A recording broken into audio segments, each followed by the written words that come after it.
Hello, everyone, and welcome to another episode of Mysteries Unlimited. Tonight we have Hello, everyone, and welcome to another episode and we've of got an echo, so Mysteries. let's get rid of that. Uh, we have a very special guest tonight, but before we get to that, let me bring in our co-host Leo, and if I can find him, yeah, it looks like Leo. Is that Leo? Yep, that's Leo. Hello, Leo. Howdy, buddy. All right, we'll make sure we got the. There we go. We look smaller that way. We lost a lot of weight quickly. Yeah, I'm good with this way. I don't like that. Yeah. Look at me, fear. Gotta have that fear factor. Anytime they do, I know I'm going off the rail a little bit here, but anytime they do a Bigfoot show or paranormal show, they always get a close up. Somebody scared looking around. See their eyes shifty. Blair Witch started that, and then Yep. TV took it and ran with it. Yeah, it's very popular now. But anyways, back to tonight's show. Tonight we have a very special guest. We have Ralph. I call him Dago, is what he's mostly probably known by. Munoz. Hope I didn't butcher his last name too bad. He is the co-host of the DeVore and Diego and DeVore Show, where they talk about everything from wrestling to paranormal to cryptids, uh, to all kinds of entertainment. They have a real good show. I was actually on it in the past, and Leo, you was actually on it too. I'm pretty sure, right? Just a few months ago, yep. Had a good time on there, but Ralph has experienced some paranormal things in his life, and from what I gather, I don't know his complete story. From what I gather, it wasn't a good kind of paranormal experience. It was a bad kind of paranormal experience. Is that what you gather too, Leo? Yeah, no, it didn't seem too pleasant. And everything. Well, it's just like with Bigfoot or anything else. Sometimes the experience is bad. Uh, I know a little bit about that too. That fear factor. I really had my eyeball going then. But Yeah, you and me both. But the thing is that there's both good and bad, and it's important to remember that there's both. that's true.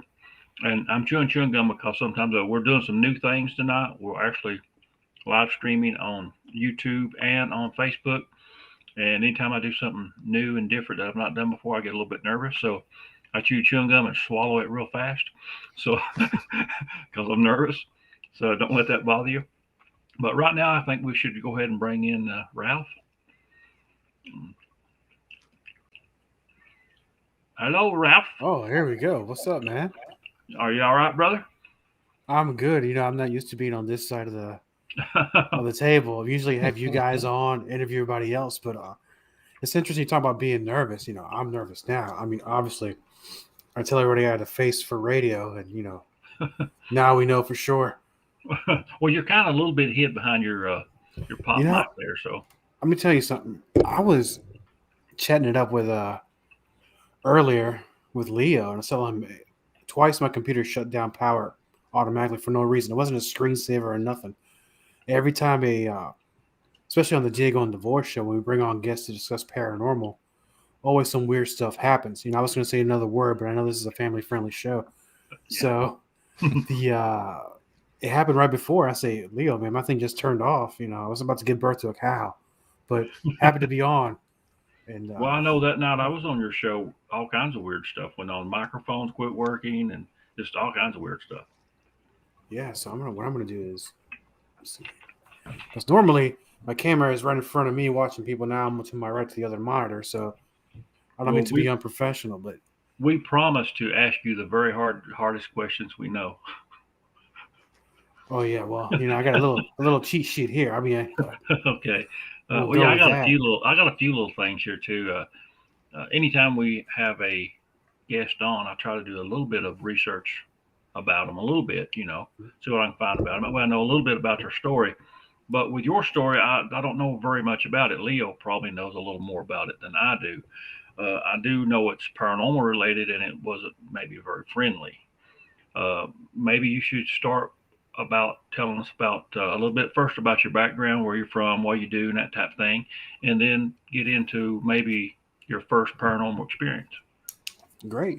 As far as my background, because it starts with wrestling. I started when I was 18. But before I came to the States, I came here when I was 6 years old. I grew up in Puerto Rico until about 6 years old. I was still just 6. Moved to Arlington, Virginia.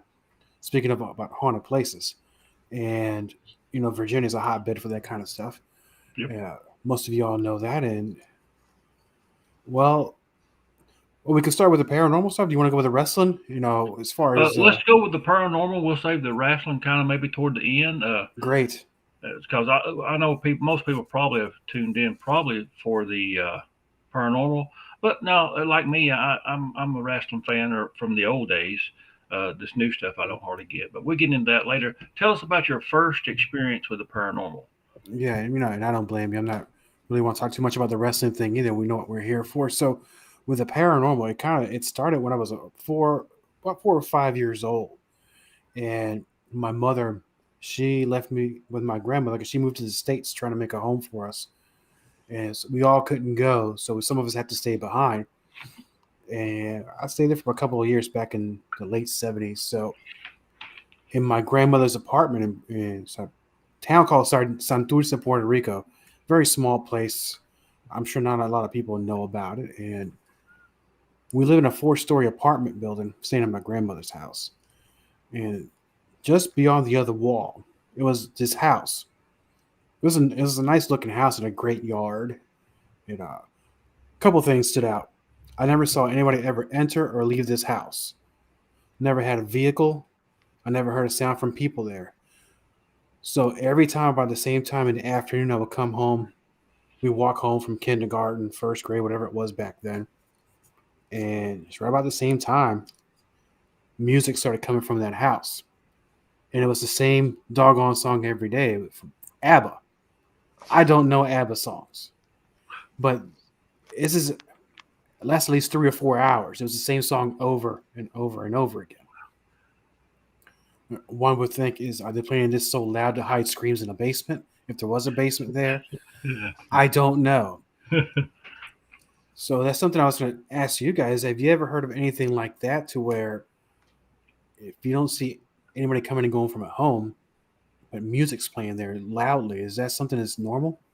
Well, now, I've done quite a bit of paranormal investigations, and we have captured phantom piano sounds that would play during the investigation. It actually comes through the spirit box. Even though there was no piano around or anything like that, you would hear it. And I've heard of other people hearing a song, or maybe somebody playing a piano in another room and there's nobody in there. So hearing music is pretty common. But now Leo knows all about ABBA. I think he was a big fan. He could probably. You think wrong, buddy. You think wrong. See, I told him, I said, if I forget, make sure to ask him about the ABBA story. Do you know what the song was? Do you remember the title? It was one of those songs. I think they sang it in Spanish. I didn't know ABBA could sing in Spanish. Me neither. That kind of scares me. That in itself, right? Yeah, That would scare you.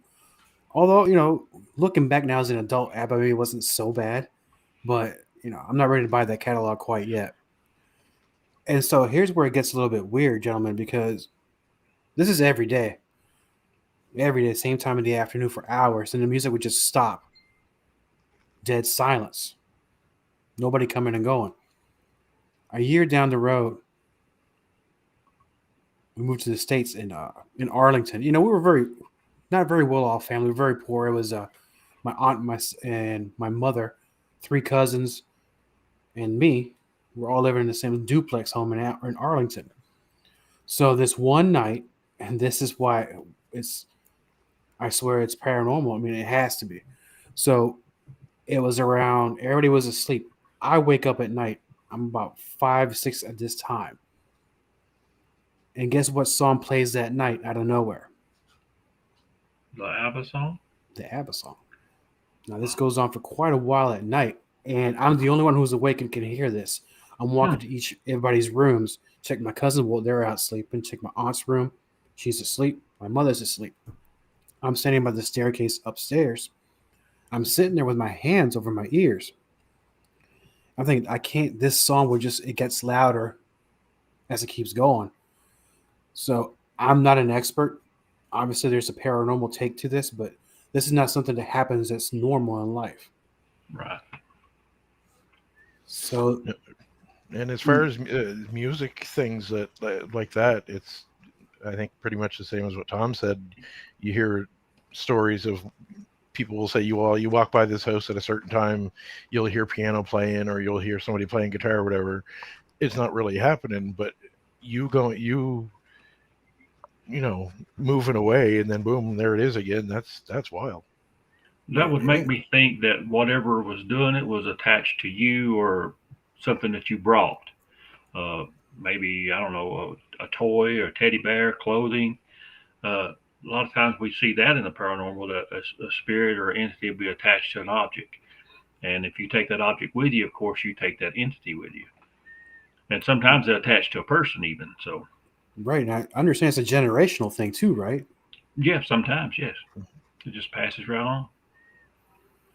And then, so with that part, it was my earliest experience with that kind of thing. So to end that little part of the story is I'm standing on top of the stairs, sitting there with my hands.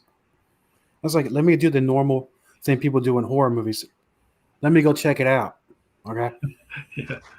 I go downstairs. I'm like, I don't know why I'm going downstairs.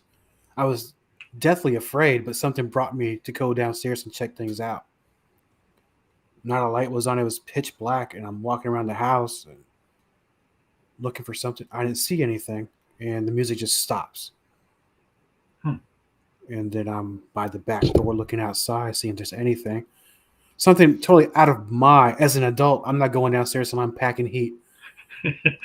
So yeah. At 5 or 6, that's pretty brave. And then the music just stops. And I'm like, well, what happened? And I went back upstairs and I never spoke to anybody about it. Only a few people know. Up until now, I've never told that story, but only to a handful of people, which is one of those stories which on the show is one of the things where when DeVore and I would travel a lot, you get tired of talking about wrestling. Then real life conversations happen during the road, what your hours driving. And that was one of those stories I told them. And kind of how, and I'm getting on a tangent, how the show's morphed out of COVID because we couldn't do throw any more shows. So we said, let's do a podcast, and just went from there. And, not just wrestling, but we cover paranormal, UFOlogy as well. And that was one of those stories. And then something like that really didn't happen again to me till my mid-20s. And that's when things got a little bit rough for me. Well, before you get into that, let me ask you about that first event.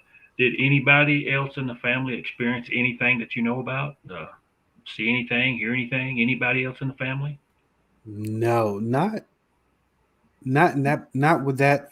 Those people in that family. I've had other family members that have had experience themselves, but they were well known for actually dabbling in some occult things. Yeah. So to me, it's like, yeah, if that's happening over there, I get it. But on my side where I was, we really didn't dabble in any of that. I never even heard of paranormal or occult at that time. Right. Well, you talk about you didn't tell anybody. I wonder if anybody in the family actually had experience and didn't say anything either. I mean, that's possible, I guess. Right, and it's very possible. This is back in those days where you don't really say much about anything. Well, it's hard nowadays because people think you're crazy, or they make fun of you, or act like you're on dope, or something like that. But there's weird stuff out there. There is, and it's true they will make fun of you. But I think now we're looking 40 some years later, where I think paranormal, it's almost normal in a sense that you see it so much on television or the books that it's almost better accepted than it would have been back then. Because you guys probably both grew up in the same times that I did in the late 70s and most of the 80s, where it was the big satanic panic was going on. Oh, yeah. Oh, we even had, that's what people may not know about this area I'm in. Satanism was really on the rise here. And we'd found places where they'd killed animals and wrote stuff under his bridge. It was pretty wild time there for a while. And I know you remember Geraldo Rivera did a big special on it and all that. And at the time, it was very interesting. But it was really kind of a scary time because people they called these women breeders, and they were having babies just for the purpose of being sacrificed. during these cults. So yeah, I know exactly what you're talking about. Yeah, I think what was the term called? SRA, satanic ritual abuse. Is that what it was? Yeah, I think so. That's been a long time ago. I'm getting old. Oh, But brother. what the problem was at the time with that was that no matter what happened, they went straight to there's got to be some kind of cult involvement here. Well, it makes me wonder about today's society where we hear a lot about pedophile rings. I wonder if that was the first stages of the pedophile ring forming. Is it all connected? And it possibly is. So, I think that started with Jerry Lee Lewis. hey, buddy, Oh that's why my God. that's why my forefathers founded this great country so we could marry our cousins. All right. Is that still a thing? Actually, yeah, I got two cousins that's married, man. No kidding. But they're pretty far apart, but they're still cousins. They're still kinfolk. On the next Maury, that's what we're gonna go. They have a couple beautiful kids. Oh yeah. Oh good. I'm glad they look great. They didn't come out cyclopic or anything. So. Oh man. What's a Weekly World News what I had with him with the Bat Boy? Oh yeah, Bat Boy. We've got off the rails here, guys. I'm sorry. This is terribly, very politically incorrect, and I apologize. I don't mean to make light of this subject, but yeah. So part of it. Go ahead. So then, I'm talking years down the road where I slowly start figuring out, or I was told by certain family members that on my mother's side, there was one or two family members that were really into dabbling into occult practices, and I'm thinking that might have been something that opened the door to maybe it might have brought something that shouldn't have been brought out, and I think that maybe it might not have been a very well, let me rephrase this, might have been too happy, because what happened with me later down the road was one of the worst experiences I ever had. And that's the story also not many people know. But well, back to the music thing, before you actually came to the States, what I find really interesting about that is that you never seen nobody enter or exit the house, no cars, no dogs, no pets. Nothing. It was like the house was actually empty, but yet there was some kind of activity in it. Right. And then when you moved to the States, the activity kind of followed you. So it has to be something that is attached to you in some way, whether it be object or you personally. And that's very possible. But the interesting part about that, with that music blaring from that home, when music's coming out of a radio, stereo, or a car, as compared to you can hear something so loud in your house, but the source of the music or the sound is not in the house. It's in between your ears, but it's as loud as can be. And that to me was very, very scary for me as a kid. But looking at it back now, it brings up even more questions about what is the background of my family. Is it something in the island? Because I believe Santeria was very big in those days too. Well, you talk about maybe some satanic stuff going on or occult stuff going on. Could that possibly opened up the possibility that something came to you or came in your general area? That could have been a catalyst for it to bring it into your life. Anything's possible, but it came with me, and that's the hard part for me to accept. Because I'm going to jump to when I turned around 14, and I was about 14, and my father at the time was a preacher. And this is where, who knows if this is considered paranormal or not. So I go to his church, and I don't know nothing about Bible. By the time I hit that age, the Abbas scared me. But I listened to Slayer, not a problem. I listened to Overkill, not a problem. Metallica, back when we were in Metallica, not a problem.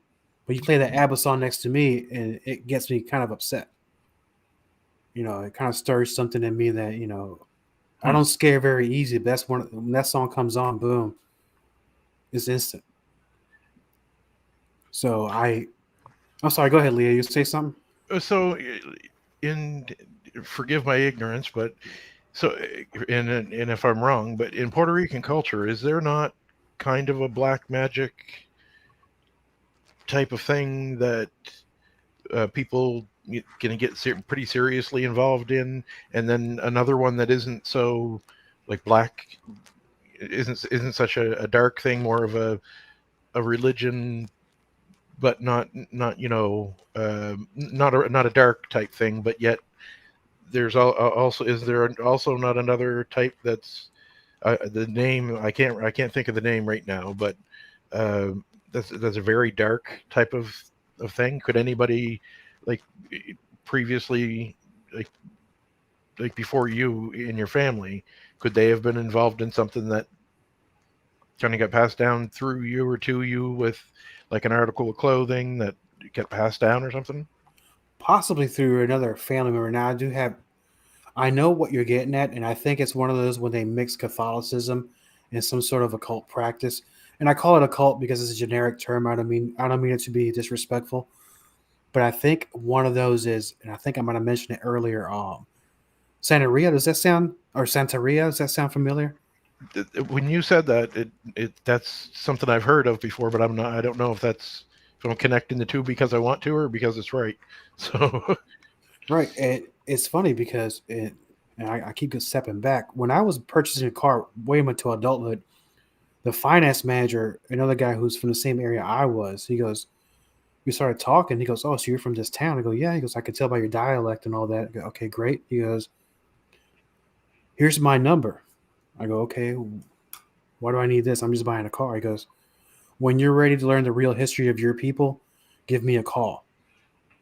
And then he wrote the number down on a piece of paper. He wrote down Santeria. You give me a call if you want to find out more about that. That's pretty wild for me, you know. So, which brings what you were saying, Leo, about the mixture of the practices. mhm. So, I go back to Puerto Rico around 13, 14 years old. My father at that time became a preacher in one of those hellfire churches, Pentecostal. Everybody's standing and yelling, and which I enjoy that kind of stuff because this is my thing at one time, and it was one of those impromptu altar calls. And I think Tom, you know what that is, and Sure, Leo. yeah. I've made a few of those, to be honest with you. Yeah, see, I knew we were going, and I was called down, and interesting. Like I said, I was at a stage in my life where, I had the hair, the slayer, and the devil's cool kind of stuff. Yeah, Typical, stereotypical stuff. I go there, and this is where the bright side of this comes, where they're praying around me, and it's like, well, I kind of feel a little embarrassed and like a fool. It's like, I have no clue what's happening. Seconds later, I'm on the ground. I'm trying to fight a force that's unbeatable. You can't fight this force. Nobody touched me. Nobody tripped me. Maybe they were about 3 or 4 inches away from me with hands, and then boom, on the ground. And it's probably the best spiritual experience I've ever had in my life. The only real good one I've had. Things got worse for me down the road. But at that day, man, what an experience that was. And I think back then it was called Slain in the Spirit. Am I right? Is that what it's called? yeah, yeah. That's it. And I still didn't quite understand that feeling, but That's a felt pretty good good. feeling, It's a great feeling. brother. Been there But many times. yeah, but out of that, worse came a lot worse stuff. And so I don't know where it's interesting because of the topics that I cover on the show and my personal life. Sometimes, can this mix with each other? So, I mean, now I'm going to ask you a question, Tom. How do you mix that with you? Because, and forgive me if I'm overstepping because I'm asking you questions on your own show, you guys' Okay. shows. So, how does that work with you? Because we know what you're doing. You're doing it the Sure. right way, both of you. And I don't know where you stand on this, Leo. So forgive me because I'm going to ask Tom the question because he's very open about it. How does your faith and what you do, how does it not contradict each other of what you do? I mean, I hope the question is not rude, but No, it's not rude at all. Well, a lot of people do frown on it in the religious part of it. Uh, of course, people a lot of times if people can't explain it, they automatically go to it being demonic, and that's not necessarily the case. And anytime I do research, paranormal research or whatever, I always I'm grounded in the Bible. Full disclosure, coming up on 22 years saved, 20 years preacher. So most people don't know that. I don't publicly. The reason I don't put it out there publicly is because when you tell people you're a preacher, they over expect. And preachers are just people that have a little special relationship, I guess, with God or Jesus, and they got a little special work to do sometime. But if you tell people that, they over expect and expect you to be perfect, and you just can't do it. But you're talking about people in the religious world frowning on people who have paranormal experiences or see Bigfoot or UFOs, and that's a real thing. I mean, it happens a lot. I got a friend right now who's been going through that for years. They told him, he shouldn't be doing stuff like that. And I got lines that I will not cross as far as doing a paranormal investigation. I'm there mostly to document what's already there and not try to summon something up. That's kind of how I look at it. And everything that I do, I refer it back to the Bible. That's my foundation, and that's what I work off of.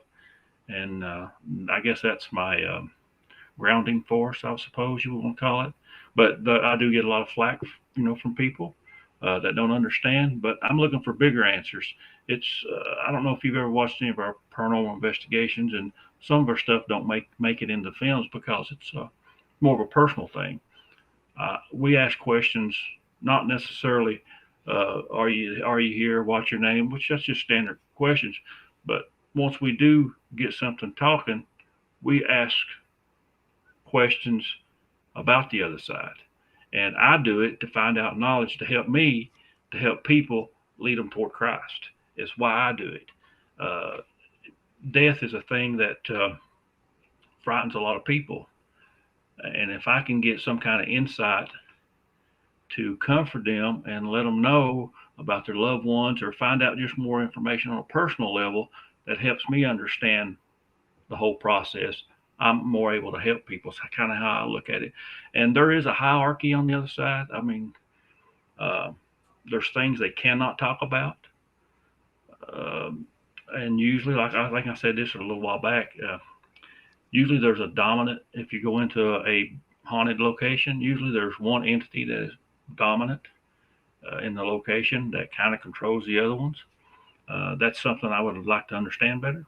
But yes, there is a lot of negative that comes from people who don't think you should do it, and I think there's lines you shouldn't cross, of course. But I do understand it. I understand that part of it.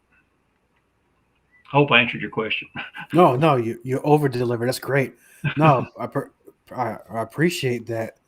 So I'll move on to my mid-20s on this because this is something that stuck with me still till today because it caused me a lot of health issues that even today bother me. So I want to say I'm about 26 years old and visiting my mother's house, and at the time, it was me and my girlfriend at the time. We were on the same, it was on the same bed. It was about a twin bed. It was a small house, and it was a small room that you had to have a small bed. And I eventually almost starting to fall asleep because I don't. People say I don't remember falling asleep. I mean, there's a reason you say that because you never really get to sleep. And all of a sudden, my whole body froze. So it's something once would call sleep paralysis. The only thing I was only really able to move was my head back and forth. I couldn't speak. Only air came out my mouth or try to say words, but I couldn't say a word. I'm looking up and I see and I'm looking straight up like this. And what I see hovering over my midsection area is something I can explain. It's like a mini tornado with I don't know if people can see my hands. So I got pretty big hands. So about 4 or 5 times the size of my hands, almost like big hammers, right? It was floating over me. And I got my girlfriend at the time next to me, and I'm trying to wake her up. She's dead asleep. And I'm trying to talk to her, but she can't hear me. I'm moving my head back and forth. It's pitch black in the room, but it was the darkest thing I've ever seen. It takes its hands. It doesn't even touch my body, but every time it come down, the breath in me came out. I was gasping for air. It was almost like I was being asphyxiated each time he hit, and he hit me several times. And what felt was going on for a long time may have been just minutes. Once that experience was over with and I could finally move, I could not breathe. It took me a while to get my breath back. I don't even think I went back to sleep that night. So my question is, and this is something also that I've spoken about with DeVore on the road many years ago, and I'll ask you, what kind of experience is that, to where I understand the sleep paralysis thing, because it's not always a paranormal thing, but to the fact to where you have something hovering over you. And this is a great therapy for me. I'm actually talking about this, where something's attacking you without touching you, but it's hovering over you. I actually have something that might help you on that, to be honest with you. Perfect. It's kind of a sad story, but it happened to my dad. We lived in a place, there was like a house, us, and then maybe, I don't know, maybe 50 yards away was a few more houses. And my dad, something woke my dad up, and he was right over top of his bed, just like you're describing, a big black shadowy black thing. He knew what it was. It's commonly called a death angel. And it was right over him, and he seen it and looked at it just like you're talking about, and it moved away. So he went on back to sleep. But that morning we got up, there was ambulance down at the neighbor's house, but it was about 50 yards away, and their child had died of sudden infant death. And that death angel was looking for that baby. It just happened to hit the wrong place, which I know it seems odd, I know, but that's, my dad seen it, and of course it was scary to him. It was fearful to him. And then you wake up the next morning and there's a child that's passed away. So it sounds like what you experienced was something very similar, a death angel of some type. Do you know if anybody died around that area around that time? In that home, there was always something there, because I wasn't the only person that reported something happening in that house. Now, I don't know exactly what it is they saw. One person said that it was a man that used to live there, not in this, because it's a newly built house, might have been the land before that. And I remember I've always had conversations with my then girlfriend, to when I had a full-fledged conversation with her, but a minute later she walks into the room. And I'm like, weren't I just talking to you? How come you didn't answer what I was saying over there? Because I haven't been here in 20 minutes. I don't know who you're talking to. But somebody was there. Well, I wonder if it's, there's also shadow people, and what the thing they call Hat Man, which is a shadow figure. The general consensus on that is that they are actually a different entity, not someone who died and is a ghost spirit. We're here from the beginning. They're that type of a being that's always been here. So it could possibly be that kind of haunting. Wow, because I tell you, down the line, we moved to some apartments, and no matter where I went, where we moved, I always seem to be having a conversation with her, and she's like, comes back in the room, who are you talking to? I was just talking to you, but I know you weren't. So it's quite something else. I haven't had that in a long time. Going down the line, I discovered one day where this is now into my early 30s. And excuse me, I said the microphone here. And I was almost at the tail end of my wrestling career. And one night, something hit my chest. I thought I was going to die that night. We go into the hospital has an all-night thing. It wasn't an emergency, but they saw me and says, hey, the They ran the test on me, put me in the breathing machines and everything. He goes, well, how long have you had asthma? I go, never. He goes, well, you do now. I go, what do you mean? He goes, what we're looking at here, the symptoms is you have asthma. That's impossible. I only thought asthma was something nerds got, Yeah, especially in the 80s. Especially in the 80s, Now it's cool to be a nerd because nerds own the world. No kidding. And I was like, well, I'll be damned. And then ever since then, up to this day, and I can really attribute it to that because I was perfectly healthy and healthy as far as everything else. I would have never thought I would have had asthma so late in life. Well, now I've had entities touch me before.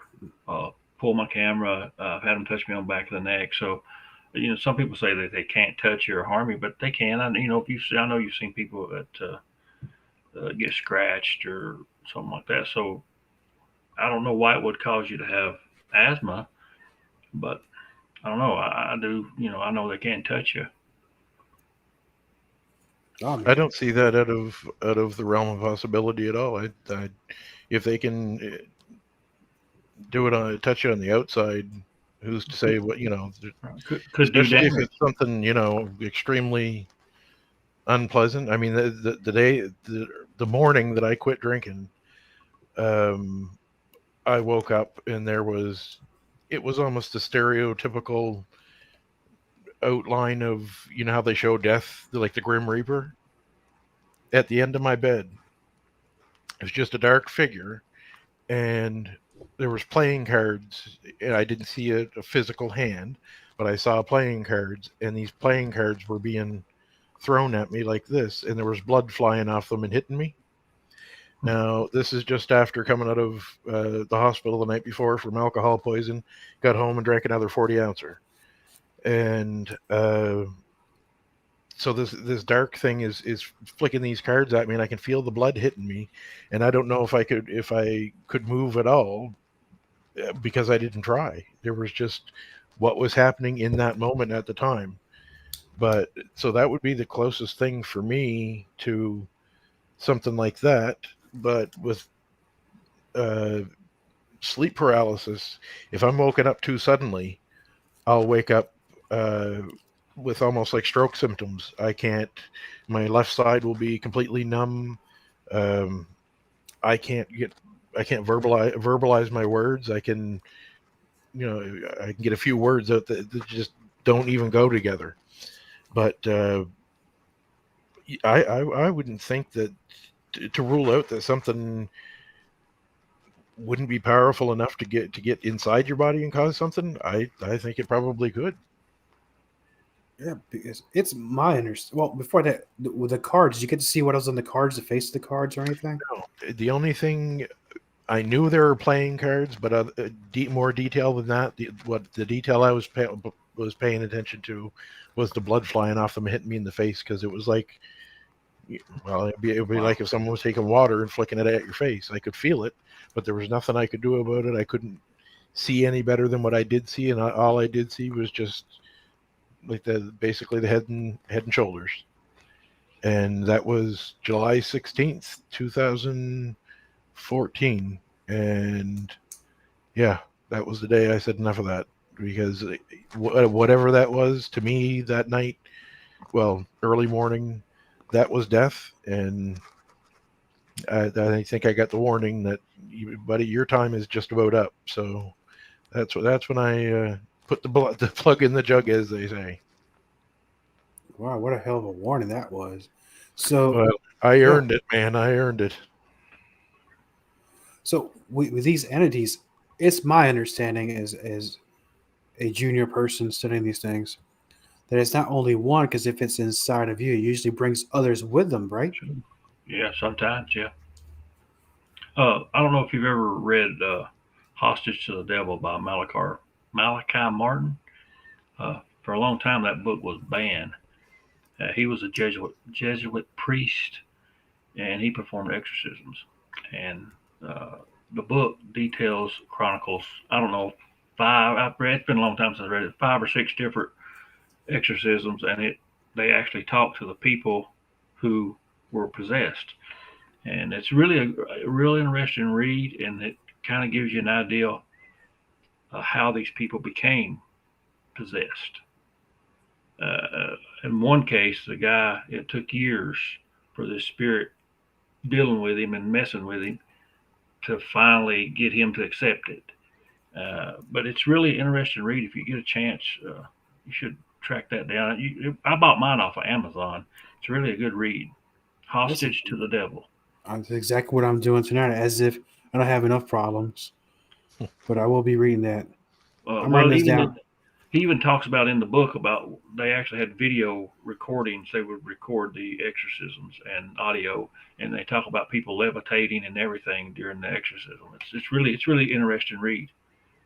Yeah, I think there's one cat out there right now. He's been doing this for years. A person called Bob Larson. I've heard the name, but he's a very famous exorcist. He actually has them on YouTube where he records his exorcisms. Yeah, I've seen those. Very disturbing because you figure we're living in and this is going to sound terrible, but I think we live in a post-Christianity world where I think a lot more people are being open to different things now. And I think paranormal activity is happening more and more frequently than they were in the past. I don't know if that's been you guys' experience or not. I think so, but I don't know if it's like you said about. Probably. Yeah, I think it's more accepted, so more people talk about it. But I think it is. I think too, though, it is. There are fewer people that consider themselves Christians. There are a lot more atheists now. There are a lot more agnostics and stuff like that. So, yeah, I'd agree with that. Yeah, I do too. Yeah, it's true. Because it's blowing up out there. But then you got to really, it's just like with anything, both of you have a lot of experience with this, where I think there are those that, even the ones that have the shows on TV, and I hate to burst your people's bubbles, but they're just doing it. They're just doing it for the money. They're just the PhD of hoaxes out there, and you guys are very great at uncovering stuff like that too. Yeah, they got TV shows have a formula they go by. If you'll notice, almost every TV show does the same things, whether it be paranormal or whether it be Bigfoot related. They got to, when you got to think about the producers and things like that, if they get a group together that's going to hunt Bigfoot or ghost, they want you to capture something, because they're not just going to watch 5 people walk around in a house and get nothing. Most people are not going to tune in and watch that. So you have to take TV shows kind of with a grain of salt for the most part. There's a few decent ones and a few things maybe really happen, but a lot of times it's just for entertainment. Yeah, I mean, if it's on TV, right? That's the purpose of it, to entertain the folks. Yeah, but it brings an awareness, kind of, I guess. And to some degrees, it brings an awareness and more of an acceptance, I guess, to a bigger audience. And it's got its good points.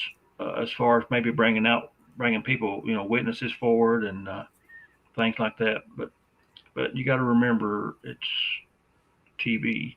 Just for instance, everything they say is not true. I used to watch Ghost Adventurers a lot, but now Zach Bagans, which I like him fairly well, he's not getting possessed really every episode, guys. It's not happening. Even though he does, for the show, it shows he does. He's not really getting possessed every time. It don't happen like that. It's not on cue. That's the thing with Bigfoot or paranormal. You can't just, flick a switch and there it is. It's either there or it's not, and sometimes it's there and sometimes it's not. I've experienced it both ways, where we went into a place and it was just kind of nothing going on, and then you go back to investigate the same place maybe a few nights later, and it's going crazy. There's all kinds of stuff moving and pulling on you, and it's just, you can't control it. It's just a random type thing most of the time. Right, because you could be up all night waiting for something. Something might not even happen until weeks down the road. Yeah. But speaking of the entertainment part, I just read a headline. I didn't read the story because I don't like clickbait. That I know I'm going to something kind of weird. Courtney Cox is selling her house because of paranormal activity. Have you heard that yet? No, but I'm going to send you a screenshot of that. That sounds feasible. You know, we could blame David Arquette on that if you want. But so, I mean, gentlemen, as far as and I know I get off on tangents. That's okay. I haven't had any experience really like that since. Now, most recently, last winter, I had something that I asked two people I've interviewed in the past. One in particular, a Sasquatch detective, to explain to me this. So, and you guys are experts in your field. It may not even be. I know a little bit. I don't know, y'all. You got an award for something. It's not by knowing a little bit. So I'm driving to work. My normal work hours, I'm at the house by 4 a.m. It's awful drive. So this is about 4:30 in the morning last winter in the middle of horse country. And you pass these real uber rich towns, obviously that I don't live in. And there are several cars behind me. It's about 4:30 in the morning. So I'm driving down this road, and out of the corner of my eye, I see this movement of something. So if you were to take, well, before I get to that, so something from the woods, because it's part wooded area, part horse country, part farms, and real ritzy shops. Once you pass that, it's a lot of woods. Something propelled an object from the woods. I'm gonna describe it as the size of a butterball, biggest butterball turkey you could find on the market, right? Still had feathers. It's like brown, white, and dark feathers on it, right? It had no head, no wings, no talons, no feet. And it was lunged from the woods to the windshield. I drive my wife's car to work. I was just going to kill me because I'm going to wreck this car. It hit the windshield. This thing was humongous thing. It rattled the car so bad that it shook. The cars behind me swerved because they saw this object hit my vehicle. I couldn't see where it came from as far. I know it came from the left somewhere. I didn't see. It couldn't have been a child or a teenager because this thing was so big.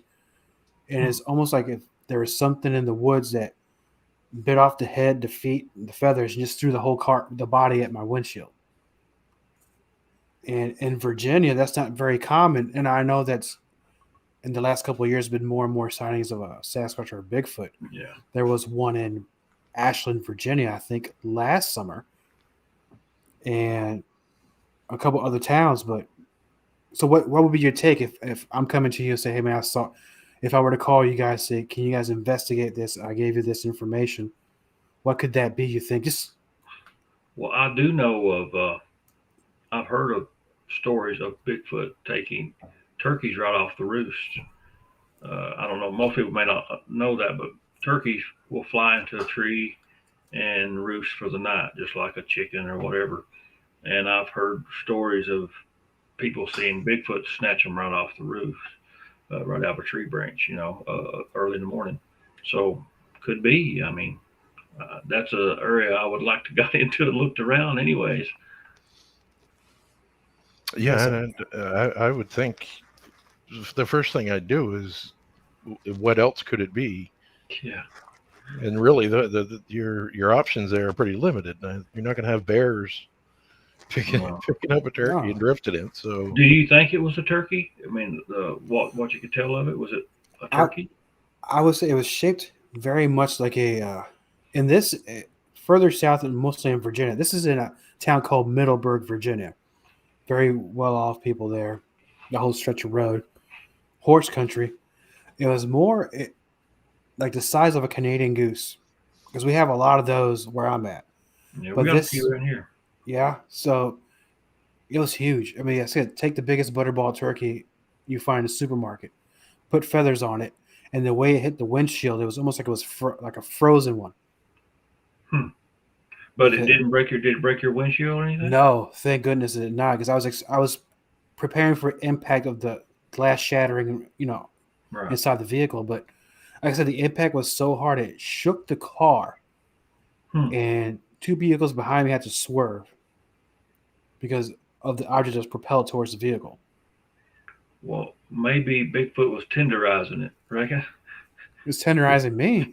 Tenderizing that turkey, throwing it out there, let it get run over and softening it up. But yeah, But that's the last unusual experience I've had. Since well, then, I've that's been odd pretty. that the feet. What you said, the feet were gone. Looked like the feet were gone Yeah, and it everything. had no feet or talons. It had no. It had no wings, no head, no neck. It was just feathers. It was kind of like a brown, black, and white affair going on with the feather colors. That sounds like a turkey. But why would it not have a head or feet? That's weird, isn't it? Right, because if you're gonna eat one, I'm gonna go for something else. Not the head. That's not the best part to eat. No, Well, I wonder. I think about this. Think about it this way: if you were going to get a turkey and you wanted it to be defenseless, you would take off its head and feet because it couldn't harm you then. You know, they got the big spurs, so they could hit you with that and hurt you. So if you could take those off and take the head off where it couldn't peck you, maybe it's that. Maybe that's the reason why that part was gone, because that's how it defends itself. So, Possibly, but it was a hell of a throw because it was several yards from where the trees are to my lane. I want to say what, but 20 yards away. wow. It's a pretty good toss. And there's no way a person would have been out there doing that. You wouldn't think. Not that early in the morning. Nobody's up but people like me who have to drive 2 hours to work one way. But Well, now back to your paranormal experiences. yes, sir. Is that what kind of drove you into doing your podcast and talking about the paranormal? Is because your past experience? Yes and no. So it's mostly yes. It kind of the podcast is a little self-serving. It's actually more for my entertainment as well because I say I, but we get to cover subjects that we've been interested in since we were children into teenager and adulthood. And I'll tell you what got it started for me, gentlemen. And I think I mentioned this to you before, both of you, when I interviewed you for the show. Back in I think there's still libraries in high schools or schools or something. So this elementary school, they had this book. And if you could know what it is, I'd be tickled pink if you find out. It covered 3 subjects: UFO, Bigfoot, and Loch Ness. It was a picture of all 3 of them in the front cover. Once I read that book, I'm going to say I was about 8 years old, 9. I was hooked since then.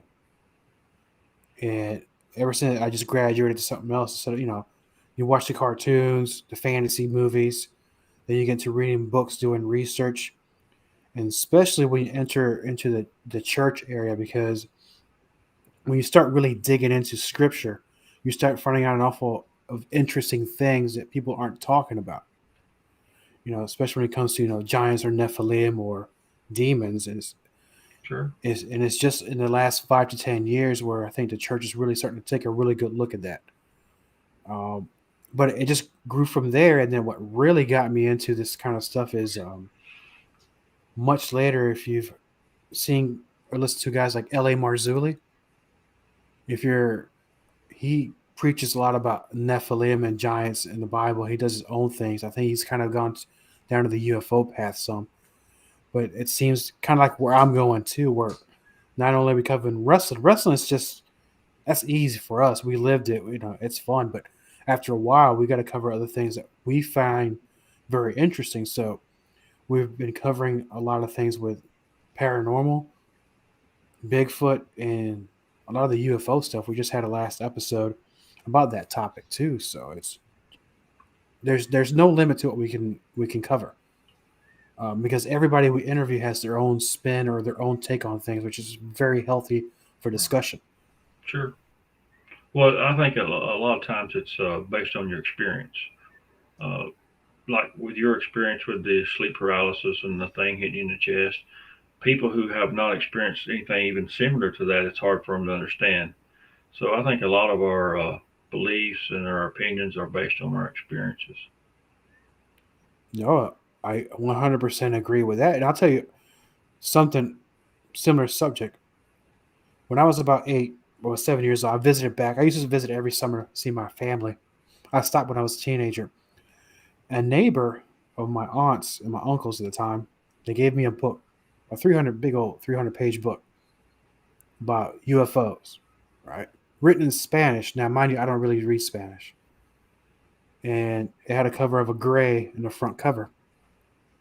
And it had everything was in Spanish, and it covered a lot of the hypnosis sessions of people who were telling their story to the what's a psychologist? What they call those? A hypnotherapist, right?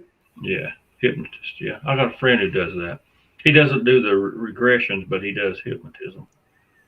And I read the whole book cover to cover in one night in Spanish, and I never read Spanish in my life that great. You know, I don't know, maybe that is in itself is a miracle, but it also covered the case of Betty and Barney Hill, hypno sessions, and very interesting. I've been hooked ever since then. I have this. In fact, now as I'm getting older, I'm really into this rabbit hole I've been hitting, and my poor wife has to deal with this, but it's what we bring to the table on the show, and which is why we like to contact gentlemen as yourselves, because when I contacted both of you, man, I was tickled that you guys came on the show, because I'm really I asked the experts because it's who would know better. Well, I usually don't do very many podcasts. That's just I don't have time, and I'm kind of, believe it or not, I'm a little bit shy and backwards. But you was talking about once you get involved in UFOs, paranormal, Bigfoot. For me, I think about it every day, multiple times a day. Once you have an experience or you actually get to researching it, if you're not careful, it will totally dominate your life. So you have to kind of make space for other things. If not, you'll probably just go nuts. Oh, absolutely. And what's that? Well, and you would understand that too, because it's the same thing with. I mean, not you got so much further into the wrestling than I did. I was just lucky enough to be at the right place at the right time to see something I shouldn't see, and I got to be a little more see things behind the curtain more often than other kids, provided I kept my mouth shut, and I always did. But once it's in your blood, it's in your blood. I haven't watched. We got rid of cable here well over a year. I haven't watched anything but a couple classic matches on YouTube or whatever.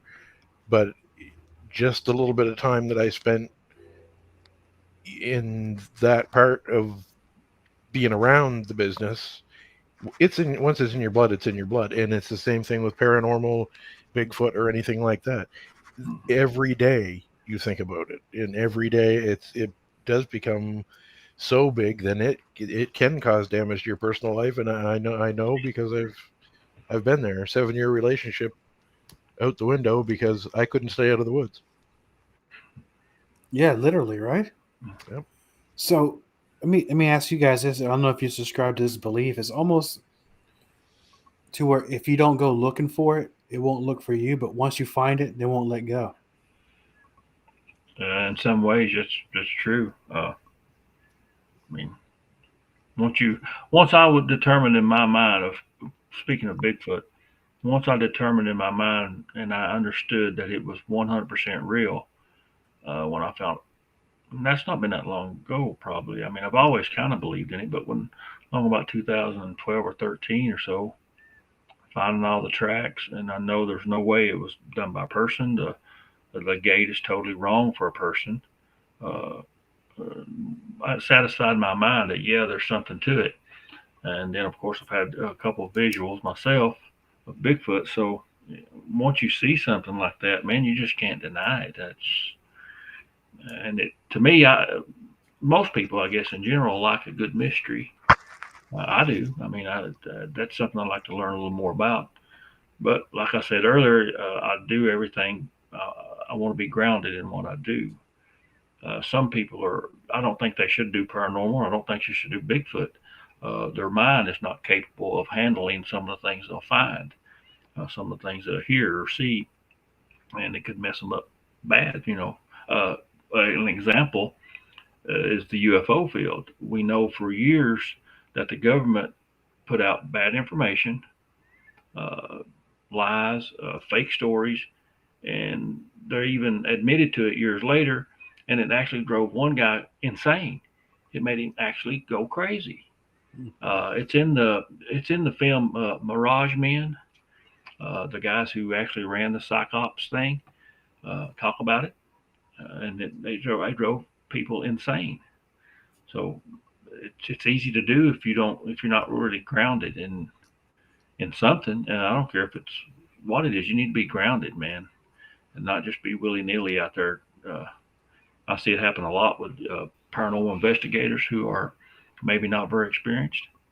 Uh, they won't they won't instruct the entities to stay there, so the entity follows them or attaches to them, and it causes a lot of problems for you. And it's just experience, they just don't have the experience to handle that kind of thing, or they're not rooted and grounded in anything. No, it's perfectly true. Out of the folks that I've interviewed in the past, I always ask them, how do you prepare yourself before you start doing an investigation? They have their own rituals, their own way to ground themselves, to root themselves, because one of them says you don't want to be in there unprepared, Right. because you're going to wind up being more damaged afterwards than before you get there.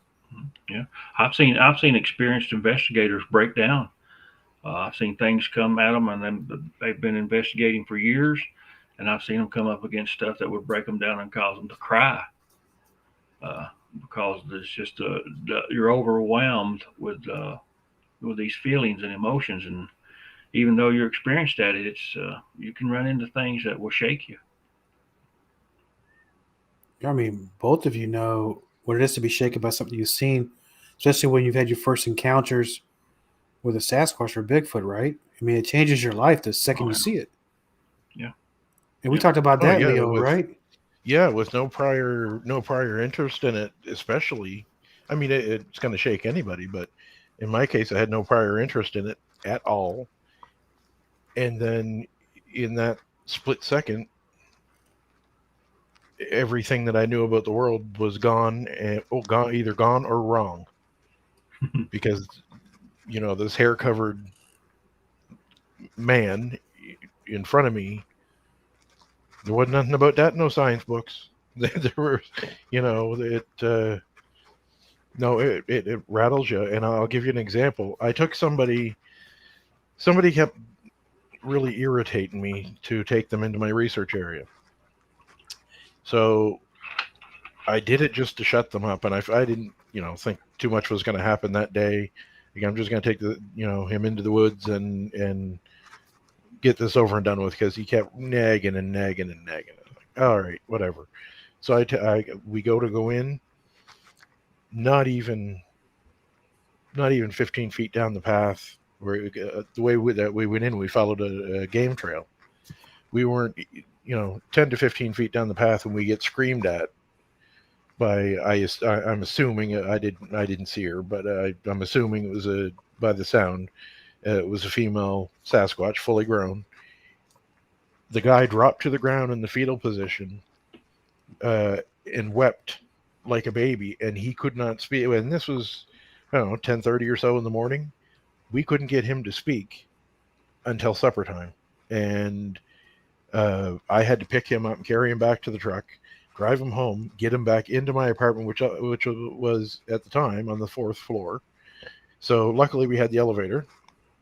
So I get him up there, and we're thinking we should probably take him to the hospital, but what are you supposed to say to the doctor? He got screamed at by a Bigfoot, and now he's lost his marbles.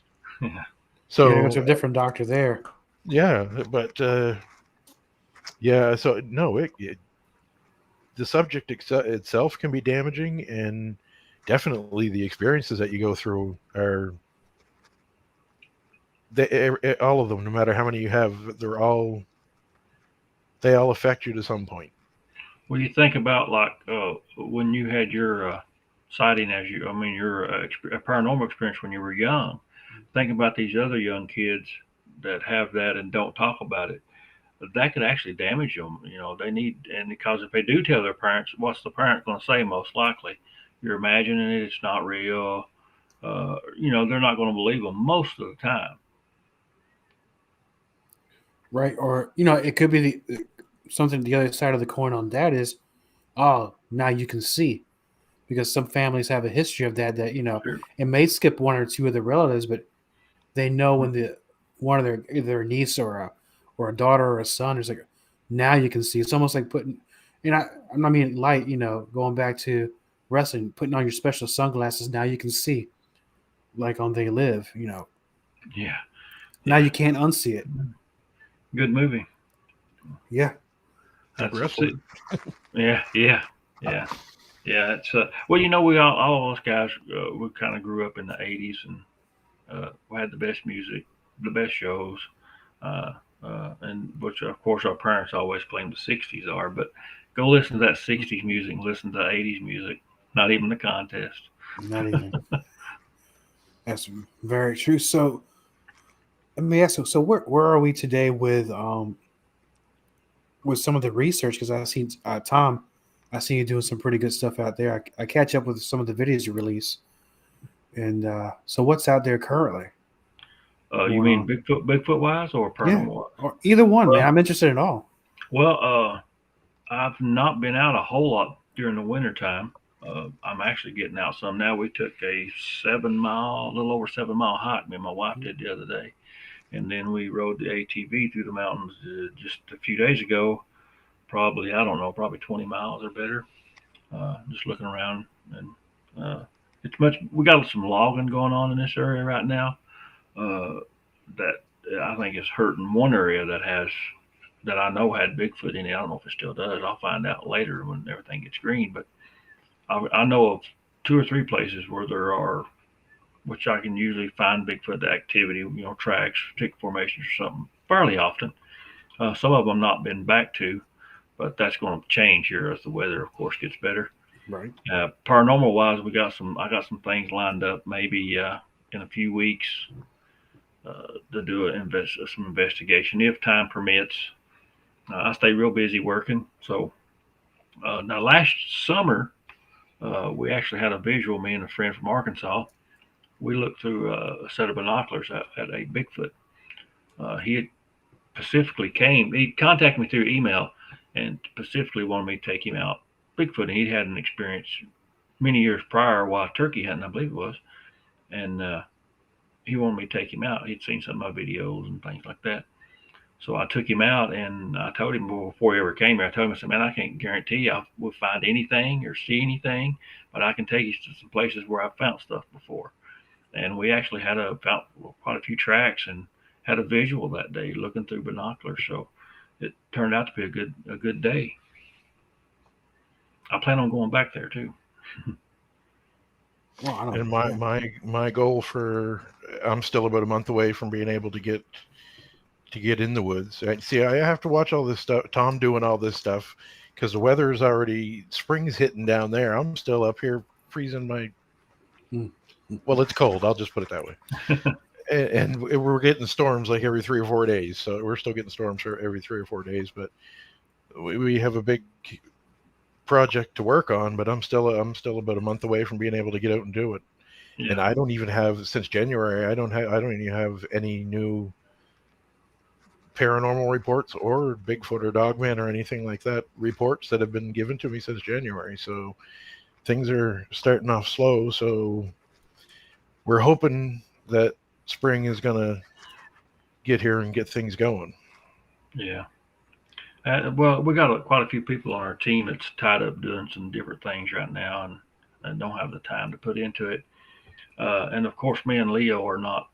He was one that coined this, I guess. That I'm not controversial enough to attract attention, but that's okay. That's I can do without the drama. Yeah, you don't want that kind of attention. You want the right kind of attention. See, it was a complete compliment. And then I thought, but I said it to Tom, and Tom can. I don't want him to take it the wrong way. No, but what I meant was the people that are going to get the attention in the Bigfoot world or the paranormal world, they're going to be the loud, boisterous, the ones we stay away from. So we don't want to be like them. So the we don't want the controversy and that kind of stuff. If that means that we're going to have a smaller following or a smaller crowd, so Well, be it. you see those guys on YouTube though. Some of them's got like, I seen a guy today, which it's not paranormal related or anything. He got 5 million subscribers. 5 million subscribers. I could have every video I've ever done up, and I've got 5 million views. But I've been, I know I'm kind of low key and I'm not controversial, but I'm honest. I'm not going to tell you. And that's the problem, bud. That's just you're probably right, but I'm not going to make stuff up. That's just not who I am. I've never been like that. It is what it is. If it's there, it's there. If it's not, it's not. I can't. Just be known for you got to be known for the right things, man. And being honest is not a bad thing. Hey, it's hard road, man. Sometimes it gets me down. You see somebody who really don't have much outdoors experience. To be honest with you, I know a few people who they wear the moniker of Bigfoot researcher. They go out 3-4 times a year, and usually it's on some kind of state park trail where it's graveled about 2.5-3 feet wide, and they wear flip flops and a pair of shorts, and they go out through there 100 yards or two and make a few sounds and shoot a few promo shots of them next to trees and stuff, and people think, man, they're really out there, and they're not. I know them. I know they're not. Right. They couldn't hang me one day, bro. One of the biggest ones that I can think of. Twice a year, he goes out for a photo op. Twice a year, but yet he is he has, I don't know how many regional groups on Facebook. He's the one who polices the subject, calls everybody else, unless they're in his little group or he needs them for some reason, calls everything that everybody else does fake, and he determines it and he slaps it on his sad little website. But twice a year, like he put himself in authority over going in the woods twice a year for a photo op. Buddy, there's a lot more to this than going in the woods twice a year. And well, you guys know, if any of y'all follow my page or follow me at all, I stay in the woods a lot, man. It's summertime. I'm out there a lot. So that brings me to question, because Leo, we talked about you actually brought this to light, and I didn't know people were actually doing this. Is this one of those type of folks that charges people to go out on a hunt with them for a few days? And is this how it goes? Mm-hmm. Okay. Well, I'm not going to charge anybody as far as I know, but now if you want to donate to me, I'll gladly take it. Hey, it's not cheap going out and do this stuff. Oh, dude, I'll never make enough money than what I've already spent, just in cameras and gas is pretty expensive now. That's what I hear. I've heard a whisper or two about something about gas. I don't know. Yeah, I did that. But anyway, I see. Well, like my friend that come from Arkansas, I've never entered my mind to charge him to come and take him out in the woods for 2 or 3 days. I never know. I guess that'd be a good gig if I could, but I would do it different. If I was going to charge somebody or a group to go to the woods, it would be, they would get something out of it besides just walking through the woods. I won't tell what I would do, but they would get education about how to use equipment and things like that. But a lot of them don't. They go and pitch a few tents up and go in and out a few times, and $150 a person. But I mean, there is people out there too that they take you out. And it's not just on a Bigfoot trip or anything like that. They show you wilderness survival and stuff like that. But there's very few that I would endorse, because it's a whole lot of hokey going on with these people that, we guarantee you a sighting. Right. Yeah, well, I guarantee you, if you guarantee me a sighting, I guarantee you're not seeing any of my money. That's a guarantee. No kidding. You put something in a box market guarantee. You're right about that. Yeah. Well, I seen one guys, they called themselves they was certified Bigfoot guides. Certified Bigfoot guide. I like, who certified them? Where do you go to school to get that? You know, where do you go get your? I'm a certified Bigfoot guide. I don't know. Man, if you can call Bigfoot on the phone. Oh man, come on! Don't.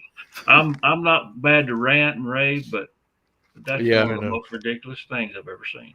But if you can call Bigfoot on the phone, then you can get Bigfoot to certify you for the low price of $4.95. And that same Bigfoot was driving a truck too, believe it or not. Crazy stuff, and people believe it. That's so we ain't got a chance. I want to believe it. I think we lost Leo there. See, every time we talk about paranormal stuff, there's always an issue with the phone or. Yeah, well, it's funny. I got you can see it over my shoulder. I've got a REM pod set up. It's actually on REM pod. It basically makes kind of like a little force field, and if anything breaks into that force field, it will light up and make a sound. So me and Leo was testing it before when I was setting it up. I was trying to get it in the shot and I couldn't because I'm just too big, I guess. Yeah. Well, were you able to get him back shortly, or is he? Well, I don't know. Let me see if he may have lost power or something. Well, he says he's been getting a lot of storms over there, and there he is. Oh, where'd you go, Leo? No, it wasn't me that went. It was you two that went. No, I didn't do anything. Could you still hear us? Yeah, I could still. You guys flashed off, both of you, and then you were back on. I wasn't there, but I could still hear you and everything. Oh, okay. Well, we thought you just lost power or something. Oh no, not this week. Well, the check's cleared on my house. I'm good too. My bill jumped another about $80. So. Oh my goodness, man. So. Funny, when we were talking about the ABBA song earlier, and I don't want to interrupt because somebody actually texted me because they're watching now. The title of that song, and I believe and I wrote it down. Chiquitita. You ever heard that song before? No. You don't want to because it'll haunt you. But well, I see that I've seen where somebody was giving us a little hard time in the chat. Hey, I'm not a voodoo expert, a hoodoo expert, or anything like that. And I'm up front. I didn't know much about your story to start with, so I wanted to hear about it. I'm not a demonologist or anything like that. You can't expect to come on these live shows and us to have all the answers. All we can do is share our experiences and what we do know about. And ask the guests questions and get their story. We're not here to be the authority on everything weird. So, some people give you a hard time, expect you to know it all, and you just can't do it. I saw that comment. I think it was more of a shot at me for when I said that when it came to Puerto Rican culture, I had, that I had to ask about this. I mean, I knew what it was, but I couldn't remember the name. And yeah, they were like, "Well, educate yourself." And I'm sorry, I don't. Wow. I've already. I didn't know we didn't know. We don't. It's all right. We're not a scripted show. I didn't go ahead and Well, when you're doing live, I mean, you don't know where the conversation might go. No, and I invite anybody send me a message. DM me, however it's called. The kids call it nowadays. Send me an email, and maybe you tell me what it is my experience was. I could definitely use some answers. The reason I came on the show is to share my story with my friends and with the followers of the crypto crew at the Diego and DeVore Show. But yeah, send me if you know the answer to something. I want to know. This is why I'm here, to get some answers. Also share stories with my friends, but that's okay. I see a lot of this happen. And it's funny because I was part of this thing last week. It was a video that was put out by a good friend of mine, Jason Peak. He's a MUFON investigator out of Philly. He's got a podcast called UFO Encounters Worldwide.